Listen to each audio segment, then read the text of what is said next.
Hello and welcome. You're watching Breakfast News on Rajya Sabha TV. I am Rajat Kane.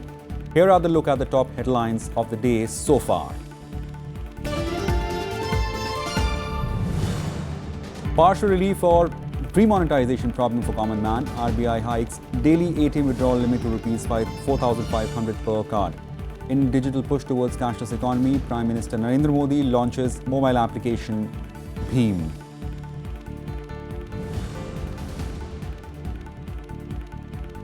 Samajwadi Party's internal problem reached a breaking point. Akhilesh Yadav faction calls for an emergency meeting of the party after Chief Minister and his uncle Ram Gopal Yadav are suspended for gross indiscipline.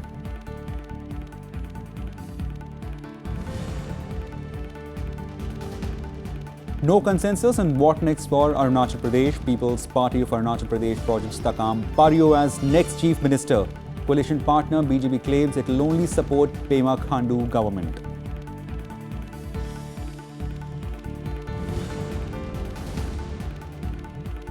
And China once again blocks India's bid to get Jaish-e-Mohammed chief Masood Azhar designated as global terrorist by the UN. India hits back with allegations of double standard in dealing with terrorism.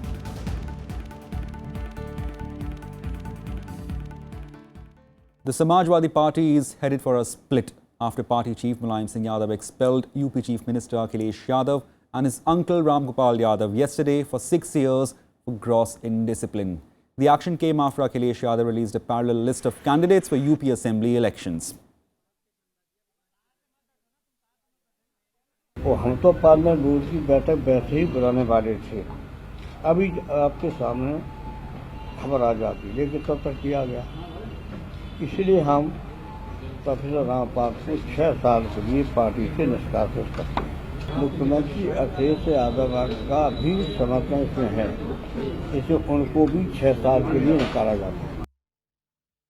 Setting up the expulsions, the party chief issued show-cause notice to both Akhilesh and Ram Gopal Yadav, calling parallel list announced by Akhilesh Yadav a gross indiscipline. Mulayam said his comments in the media amounted to an insult to national president.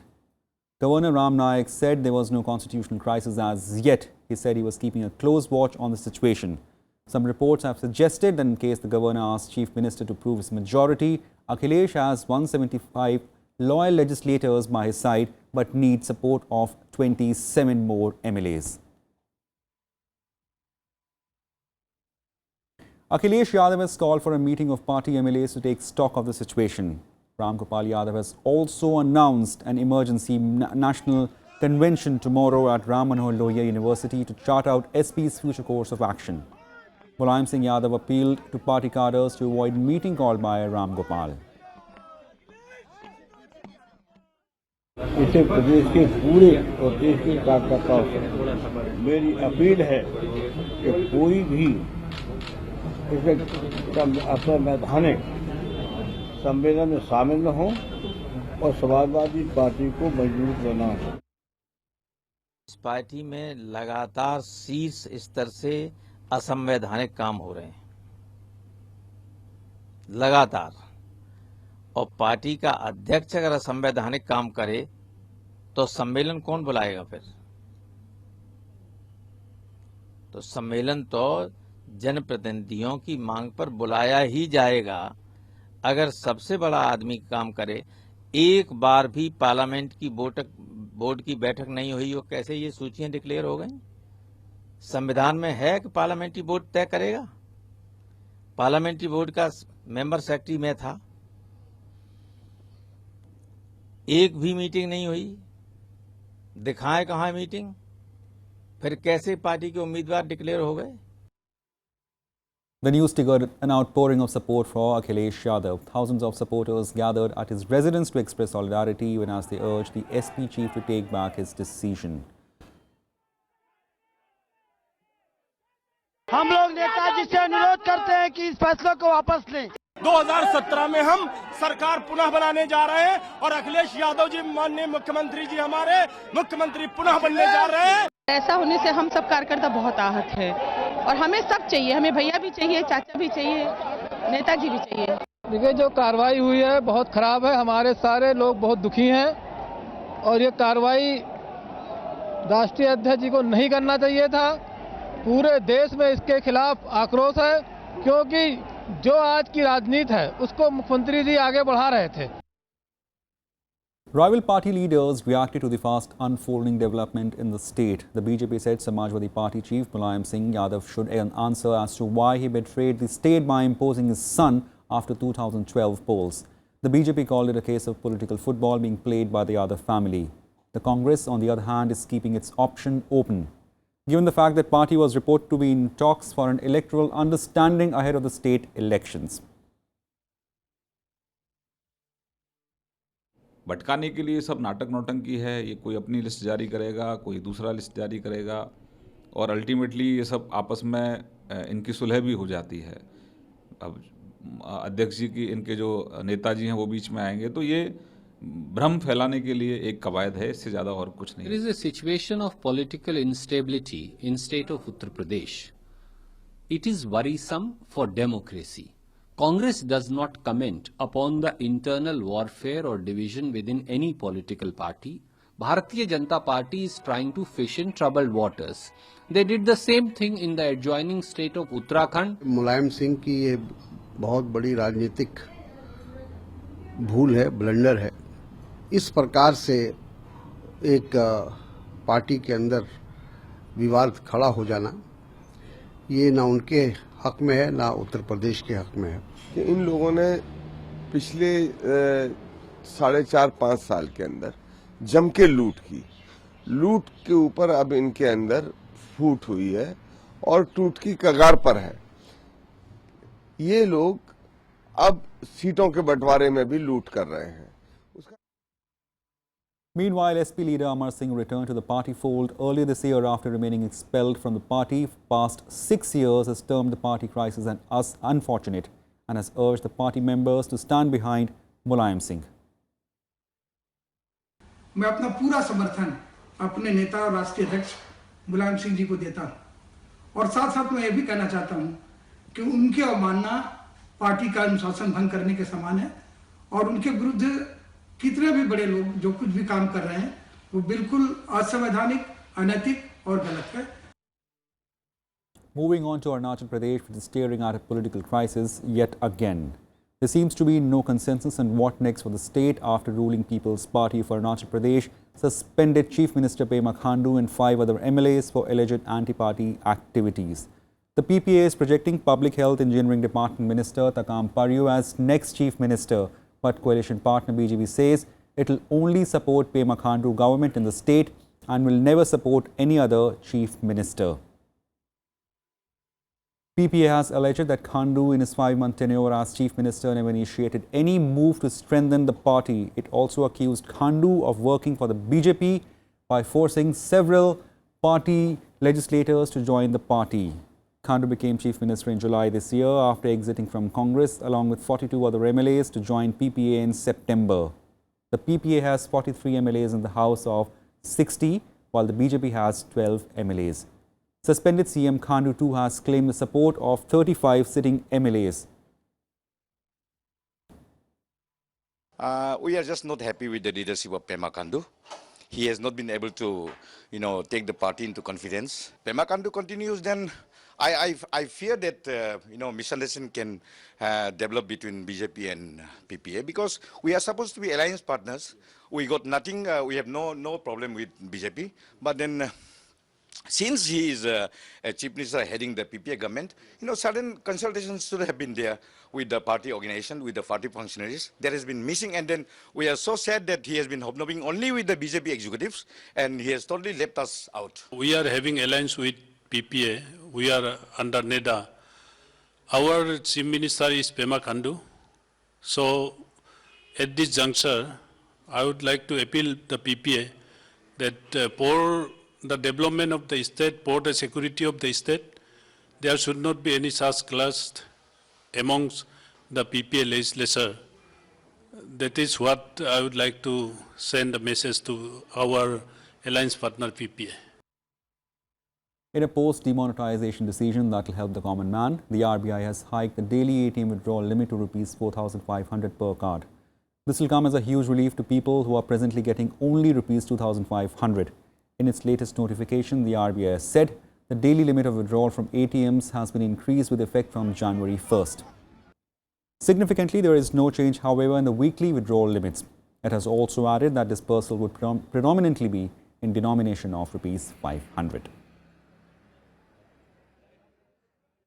In keeping with this push to steer India towards a cashless economy, Prime Minister Narendra Modi on Friday launched an Aadhaar-based mobile payment application called Bheem, the Bharat interface for money at Digidhan Mela held in New Delhi. It's a rebranded version of Unified Payment Interface and unstructured supplementary service data. At an event, Prime Minister did a trial run by making payment to Khadi using Bheem mobile app. The new app is expected to minimize the role of plastic cards and point-of-sales machines. The app would also eliminate fee payment for service providers such as MasterCard or Visa. To use this app, merchants or commoners would need an Android phone and an Aadhaar ID. The PM added soon one would be able to make payment using the thumb impression without being dependent upon the internet or a smartphone. The Prime Minister also felicitated the winners of Lucky Grahak Yojana. बहुत ही सरल है। इसे आप download करने के बाद smartphone हो, 1000-1200 वाला मामूली फीचर फोन हो, इससे इसका उपयोग कर सकते हैं आप। इंटरनेट होना ही चाहिए, जरूरी नहीं है। और आने वाले 2 सप्ताह के भीतर भीतर एक और काम हो रहा है जिसकी सिक्योरिटी की चेकिंग की व्यवस्था चल रही है इन दिनों। वो आने के बाद तो ये भीम की ताकत ऐसी होगी कि आपको न मोबाइल फोन की जरूरत पड़ेगी, न स्मार्टफोन की जरूरत पड़ेगी, न फीचर फोन की जरूरत पड़ेगी, न इंटरनेट की जरूरत पड़ेगी। सिर्फ आपका अंगूठा काफी है। आपका अंगूठा काफी है। कोई कल्पना कर सकता है, एक जमाना था अनपढ़ को अंगूठा छाप कहा जाता था। वक्त बदल चुका है। अंगूठा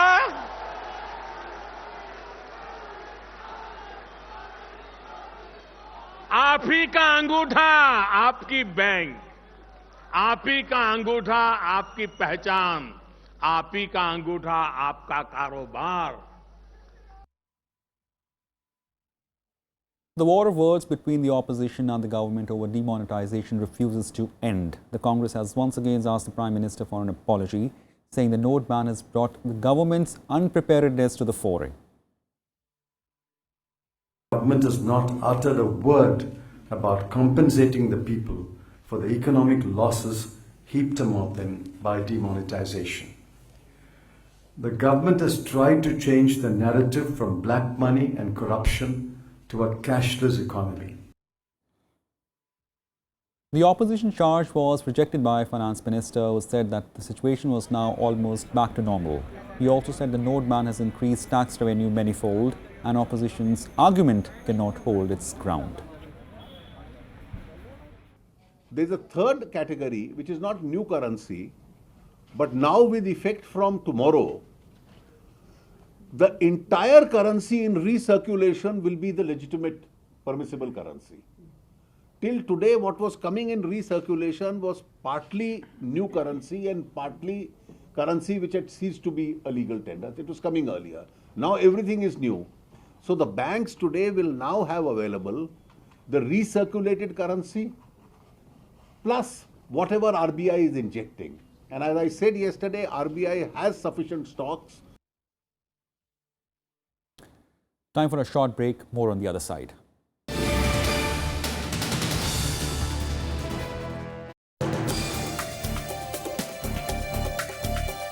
Hello and welcome. I'm Amritanshu Rai and you're watching Law of the Land on Raj Sabha TV.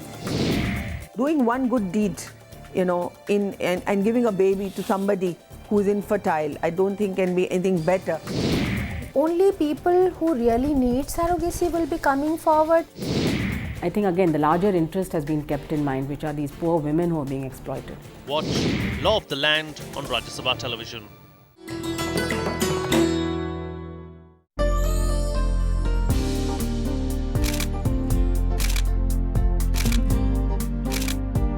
Chilka, दुनिया की दूसरी सबसे बड़ी समुद्री झील। ओडिशा में पुरी से करीब 50 किलोमीटर दूर। सूर्योदय और सूर्यास्त के वक्त यहाँ होता है बेहद खूबसूरत नजारा। इसीलिए संयुक्त राष्ट्र विश्व पर्यटन संगठन ने इसे डेस्टिनेशन फ्लाई वे के नाम से पुकारा। 1100 वर्ग किलोमीटर इलाके में फैली चिल्का है लाखों प्रवासी पक्षियों का बसेरा।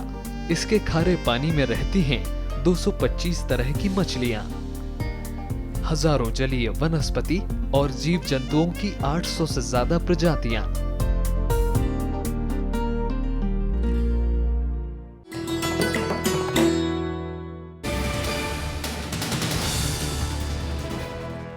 Welcome back. China has once again blocked India's attempt to get Jaish-e-Mohammed chief Masood Azhar designated as global terrorist by the United Nations. Citing lack of consensus on the issue, China said India should follow relevant UN Security Council resolutions and rules on listing JEM chief Masood Azhar as global terrorist. India, however, has reacted strongly, accusing China of having double standards in dealing with terrorism. This is the second time in 9 months that China has put India's request on technical hold. India will now have to make a fresh listing request for Masood Azhar to be banned by the United Nations.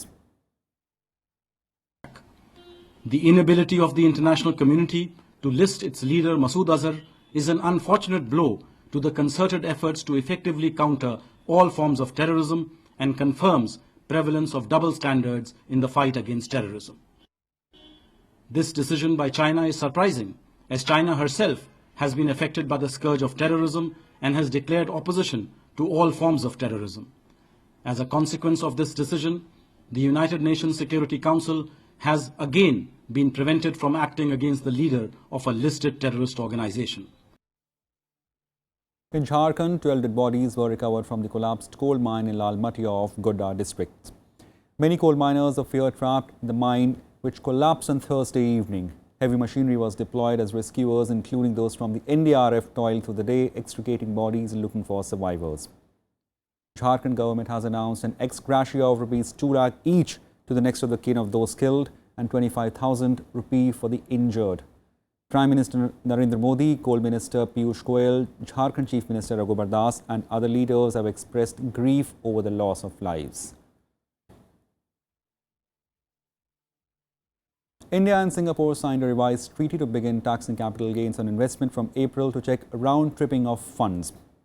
With this, India has amended its over 2-decade-old tax treaty with Singapore that will allow it to tax capital gains on investments. Under the amended treaty with Singapore, capital gain tax will be imposed at 50% of prevailing domestic rate from April 2017 to April 2019. The earlier treaty allowed capital gains on Indian share owned by a Singapore-registered company to be exempted from Indian tax. This is the third bilateral treaty change after similar agreements and double tax avoidance agreement with Mauritius and Cyprus were also signed this year.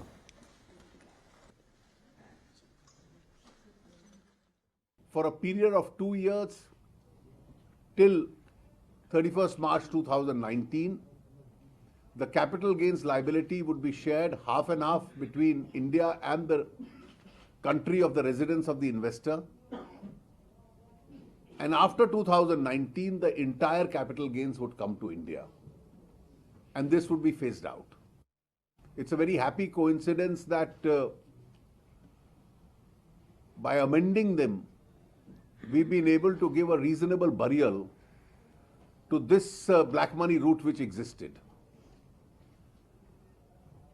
So this year, all the 3 arrangements have been rewritten.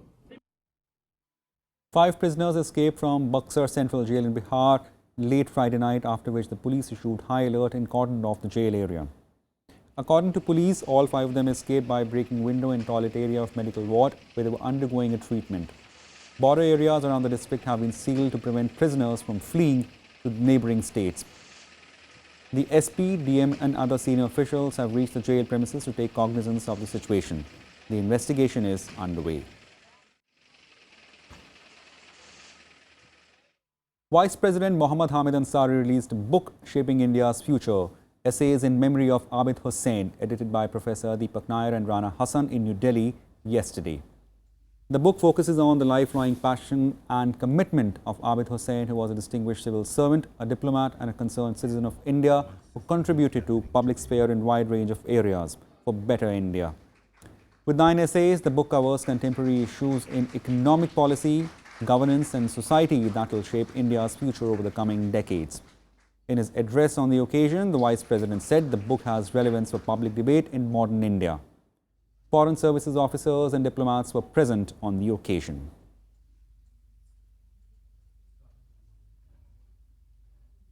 It is certainly very tempting because it not only recollects memories of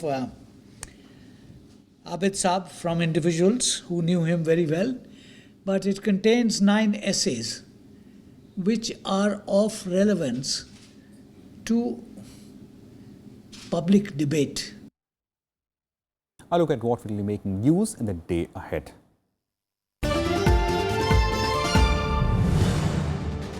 Former bureaucrat Anil Bajal will take oath as new Lieutenant Governor of Delhi today. The oath-taking ceremony will be held at Raj Niwas at 11 a.m. President Pranab Mukherjee had earlier approved his appointment after Najib Jung resigned from the post on December 22nd.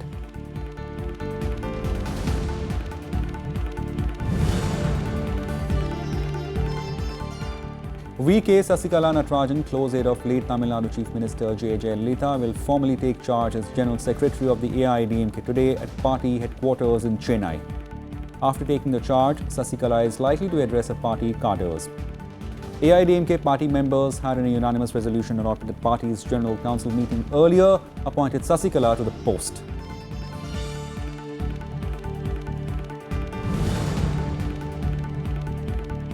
The newly constituted Joint Working Group for India and Sri Lanka to find a solution to vexed issue of fishermen will have its first meeting in New Delhi today before a ministerial meeting of both the sides on January 2nd in Colombo. It comes amid frequent incidents of Sri Lankan Navy personnel firing at Indian fishermen fishing at Park Strait and seizing their boats.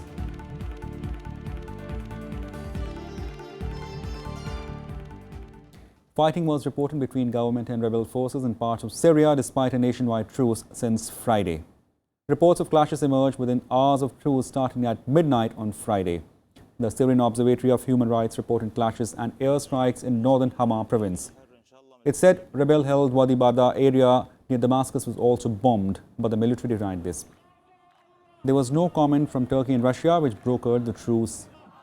Rival jihadist groups Islamic State and Jabhat Fatah al-Sham and Kurdish YPG militia are excluded from the truce.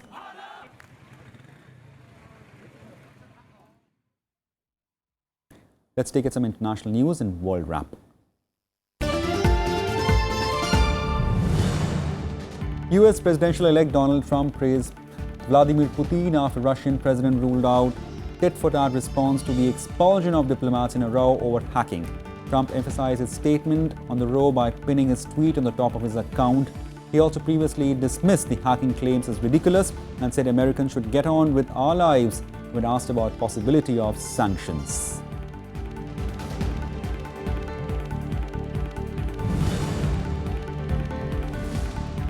A post-mortem examination into the cause of George Michael's death was inconclusive. Thames Valley Police in a statement said more tests will now be carried out to determine what led to his death. The results of these tests are unlikely to be known for several weeks. The star died aged 53 on Christmas Day at his home in Goring-on-Thames, Oxfordshire. His death is still being treated as unexplained but not suspicious.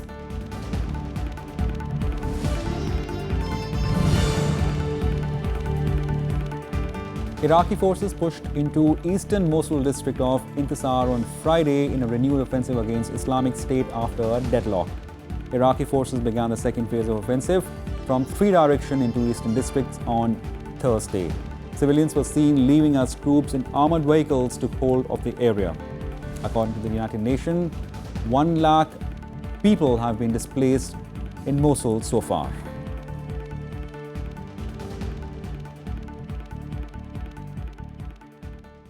In a sudden move, the Sports Ministry on Friday temporarily suspended the Indian Olympic Association following its decision to make Suresh Kalmadi and Abhay Singh Chautala life presidents. The Sports Ministry has announced that IOA suspension is to be continued till it reverses the appointment of Kalmadi and Chautala. Kalmadi and Chautala were elevated to the honorary position at the IOA's annual general meeting in Chennai on December 27th. Just hours before IOA's suspension, its Associate Vice President Narendra Batra also resigned from the post as a mark of protest against IOA for not taking back its decision.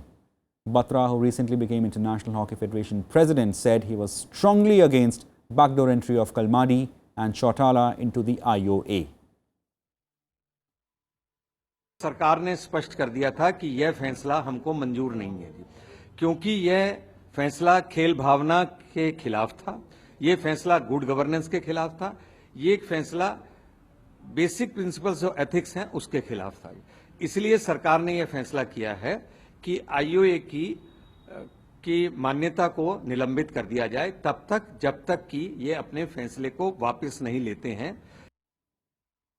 Now, counting down to 2017 will take longer than usual this New Year's Eve as horologists compensate for a slowdown in Earth's rotation.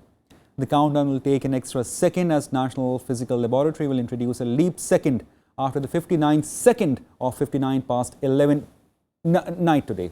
As a result, clock striking 000 will actually be recording a time 23:59:60, delaying a midnight by a second. Since 1972, 36 leap seconds have been added at various intervals from 6 months to 7 years, and this will be 37th year. That's it for now. Keep watching Rajya Sabha TV.